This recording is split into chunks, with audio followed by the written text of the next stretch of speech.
Uh, Hello, this is Roger Ide from Perfect Golf Swing. Again, this is my monthly tip of the month, and this month we're going to be talking about the start of the downswing, how we turn back on the backswing and we start the downswing. Now, for my subjects this month, I'm using Adam Scott on the right here, and then Steve Elkington on the left.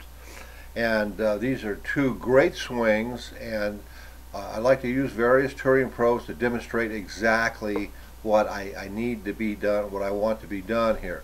So follow along, because this transition move is one of the most important moves, one of the most difficult moves, and one of the most abused parts of the swing.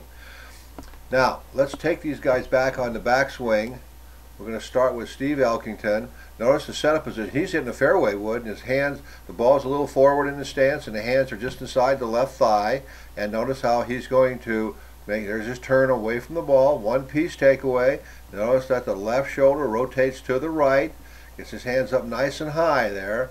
Now let's go over to Adam Scott. He's hitting an iron. I think Adam Scott's got something like a 5-iron, and he's got his hands just inside his thigh. Good triangle here. Now watch this takeaway. See, he pushes the golf club straight back. Notice how he's turning into his right side. That left shoulder is rotating under the chin, getting to the right. So now, at the top of the backswing, what has to happen is the weight has got to move into the left side. They're both to the right side now, so the weight has got to move to the left. Now you can push off the inside of the right foot. Notice how the left hip slides forward. As the left hip slides forward, that takes the shoulder away from the chin, and the left arm will now start pulling down. Pulling down. So you're going to slide the hip, and then the left is going to start pulling. Now what's really important, and why the pros get so much power, is look at this. This is straight, but notice how the wrists are remaining hinged or cocked. We're not releasing. Most people at this point throw the club forward, so that shaft is not here, but it's over here somewhere, so it's a tremendous release of power. Look at Steve Elkington. The weight moves to the left. That's the weight moving to the left, which now the shoulder separates from the chin and the arms drop. Notice how he still has this wrist cocked. There's no breakdown here. See, the leg is driving to the left. Now you can push off the inside of the right foot. You can slide the left hip. You can move the right knee forward. There's all kinds of ways of doing this, but the point is the lower body has got to initiate the downswing, and you're trying to get these arms to drop here, and so this wrist remains cocked. Now I'm going to bring him down a little bit farther here. Just a little bit more. That position there is called the delivery position, or hitting slot. See that? See that wrist? See the elbow is tight? The elbow's tight in here towards the right hip. The arm is pretty doggone straight there, and the wrists are still cocked. But look at the weight. Look where his weight is moving into that left side. So he's turned back on the backswing, and then the weight shifts to the left. See, the hip moves to the left, and it's going to start to turn. Do not let the hip start to turn before the weight moves into the left side. Otherwise, you will spin out. So you want to make a lateral move to the left, then start the hip turning. If you turn the hip too soon, you will spin out, which will cause the golf club to move to the left of the target line too soon. It's either a pull hook, or in most cases a slice. You're trying to keep the shoulder coiled.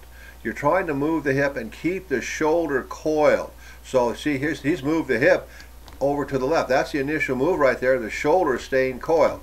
Go back over here to Steve Elkington, one of the great swings of all time. The hip slides forward, but the shoulder, see, the shoulder stays coiled. You want the shoulder to follow the arms through impact. You don't want the shoulder to lead, because if the shoulder opens up too soon, that's the cause of a slice. That's the cause of people pulling the ball, or more commonly slicing the ball to the curving the ball off to the right. Now let's look at it from the other angle. Look at it from the other angle here. So let's take Adam Scott here. We'll take him up the top of the backswing. Notice how the golf club goes straight back. Notice straight back, not inside, but straight back. Then the shoulder turn brings it on the proper plane, so the arm is in line with the shoulder plane. Go to Steve Elkington. He's hitting a fairway wood, but watch the golf club go straight back, not inside, straight back. And then notice the arm in line with the shoulder plane, right elbow pointing towards the ground. Now, from here, you'll see the hip move forward and the arms drop straight down. Most people at this point take their arms out. They go out, so they come out. We call it going over the top. The golf club comes from the outside in. So they swing outside in, and we want to keep that golf club inside the ball. So the angle of approach is inside the ball. See, that golf club comes down. He hasn't released any power. See the shoulder still coiled there? He hasn't released any power. He's still got it wound up. You don't want to release your power until you get to the ball. See, see the shaft, see the shoulder still coiled. Here's the weight moving into the left side. You can see the right knee, the knee's driving forward there. Here's the golf club still back. That's why those pros have so much power. They're not any stronger than anybody else. They're not super football, baseball, basketball players. They just know how to create power and how to hold that power so they unwind it at the right time. The start of the downswing, what we're interested in is the start of the downswing, a lateral move into the left side, a lateral move into the left side, letting the arms drop. Actually, the left arm, as you slide the hip, the left arm will start to pull. So your hip slides forward, then your left arm there's a pulling action, and it's bringing it straight down. They all do the same thing. You can go back to Bobby Jones in 1920. There's a pull, and there you are. See the weight? You can see the knees driving forward. You can see the knees driving forward here. Here's the shaft of the golf club lagging back.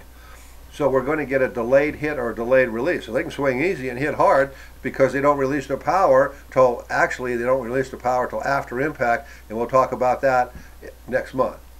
Again, thank you very much. I hope you enjoyed this tip.